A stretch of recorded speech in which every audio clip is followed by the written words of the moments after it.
শয়তান, কোন ইবলিস, কোন দাজ্জাল বুঝাইলো এই আমাদের মহিলাদেরকে যে রমজান মাসে শাড়ি গহনা 3 পিস জুতা সম্পূর্ণ নতুন কিনতে হয়? খোদার কসম, এটা পৃথিবীর কোনো কিতাবে নাই, কোনো আলেম বলে নাই, কোনো আউলিয়া বলে নাই, কেউ বলে নাই। ইবলিস ছাড়া, শয়তান ছাড়া, দাজ্জাল ছাড়া আর কেউ বলে নাই। এটা দাজ্জালে বলছে, দাজ্জাল, শয়তান ইবলিসে বলছে। তোমরা ছেলেরাও মনে রাখো, ঈদ মানে নতুন কোনো জুতা না, ঈদ মানে ইবাদত।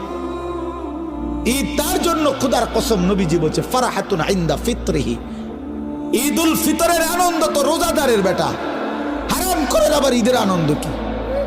সুদখোরের কোনো ঈদ নাই, ঘুষখোরের কোনো ঈদ নাই, মদখোর